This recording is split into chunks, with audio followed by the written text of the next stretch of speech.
যে কাদেরকে আল্লাহ তাআলা এই রোজার ব্যাপারে ছাড় দিয়েছেন, কারা চাইলে রোজা ভাঙতে পারবে। যারা এক্সাম্পশন পেয়েছে, ছাড় পেয়েছে, তাদের মধ্যে থেকে প্রথম হচ্ছে শিশুরা, আসিবিয়ান, শিশুদের উপর রোজা ফরজ না, যতক্ষণ না তারা ম্যাচিউরড হয়। শিশুদের উপর কিন্তু রোজা ফরজ না, প্রাপ্তবয়স্ক হওয়ার আগ পর্যন্ত ফরজ না। তাই বলে আবার শিশুদেরকে রোজা রাখতে বাদ সাধবেন না, রাখতে দিবে না। আমার বড় মেয়ের বয়স 8 বছর, সে গতকাল রোজা রেখেছে, সে মহা খুশি। সে কখনো অডিও কল দেয়, কখনো ভিডিও কল দেয়, কখনো ইফতারির ছবি পাঠায়। মানে এটা তাদের মধ্যে কিন্তু একটা অনেক চমৎকার একটা ভালো ইমেজ কাজ করে।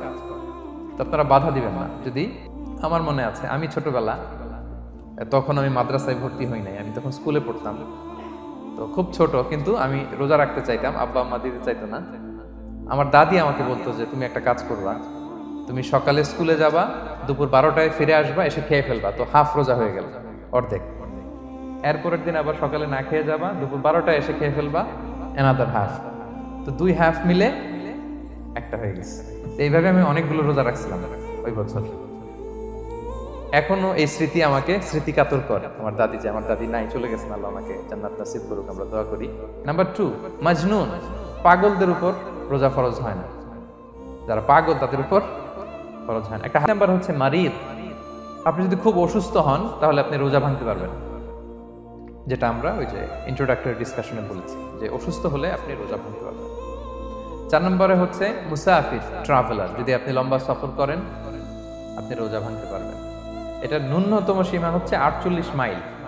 তাই বলে কেএল থেকে পেনাং যাচ্ছেন আর রোজা ভেঙে ফেললেন, এটা করা যাবে না। আবার এখানে যদি আপনার সফরের পেরেশানি থাকে, খুব কষ্ট, তাহলে আপনি এই সুযোগটা নিতে পারবেন। কিন্তু আল্লাহ বলেছেন ওয়া আন তাসুমু খায়রুল লাকুম ইন কুনতুম তা'লামুন, যদি তোমরা রোজা রাখো এটাই তোমাদের জন্য কল্যাণ, যদিও আমি ফ্লেক্সিবিলিটি দিয়েছি। এবারে যাদেরকে এক্সাম্পশন দেওয়া হয়েছে ওটা আমি আয়াতে বলেছি, আরবিতে তাদেরকে বলে আল হারাম, মানে very old man or women, খুবই বয়োবৃদ্ধ, অতিবৃদ্ধ মানুষ, 100 বছর, 105 বছর, এরকম আমাদের কিছু মুরব্বীরা আছে না, ওনাদেরকে খাবার দিলে খেতে পারে না, কাউকে চিনে না, ওনাদের জীবনের স্বাদ আল্লাহ সব শেষ, বিদায়ের সময়, ওই সময় উনি আর কি রোজা রাখবেন?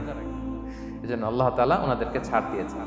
অনুরূপভাবে যদি এমন কোনো অসুস্থ হয়, মানে মারিদুন লা ইউরজা শিফাউ, সে যে আবার সুস্থ হবে এই আশা আর নাই, এরকম ডাক্তার অনেক বলে দিছে যে ক্যান্সারের 3rd স্টেজে চলে আসছে, সে সার্ভাইভ করবে যতদিন কেমোথেরাপি দেওয়া হবে, তো শেষের দিকে সে অনেক অসুস্থ, অনেক ড্রাগস নিতে হয়, ওষুধ খাইতে হয়, তার আর সুস্থ হওয়ার সম্ভাবনা নাই।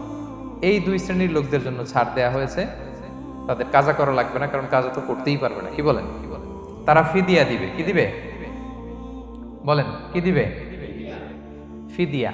ফিদিয়া হচ্ছে প্রত্যেকটা রোজার জন্য একজন মিসকিনকে 2 বেলা করে খাওয়ানো। আই রিপিট, একটা রোজার জন্য একজন মিসকিনকে 2 মিলস, বাস হয়ে গেল। 30টা যদি উনি রাখতে পারে নাই, আপনি একজন মিসকিনকে 30 বেলা 2 মিল খাওয়াতে পারেন, অথবা 30 জনকে 2 বেলা খাওয়াতে পারেন, অথবা 60 জনকে 1 বেলা খাওয়াই দিতে পারেন, অথবা এই পরিমাণ টাকা দিয়ে দিতে পারেন। 6 নাম্বার হচ্ছে আসহাবুল আমাল আশ-শাক্কা, যারা খুব কঠিন কাজ করে।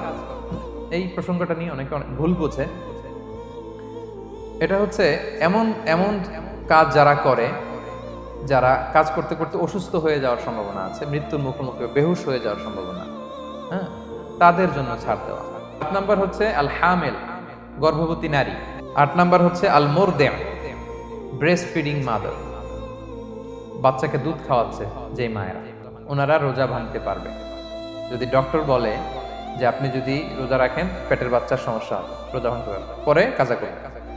অথবা ডক্টর যদি বলে যে আপনি যদি না খান তো বুকে দুধ আসবে কোত্থেকে, বাচ্চাকে খাওয়াবেন কিভাবে, ডিহাইড্রেশন হবে, রোজা ভাঙতে পারবে।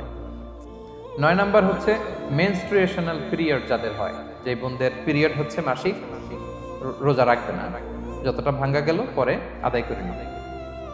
10 নাম্বার হচ্ছে পোস্টপার্টাম পিরিয়ড, যেটা নিফাস বলে, আফটার বার্থ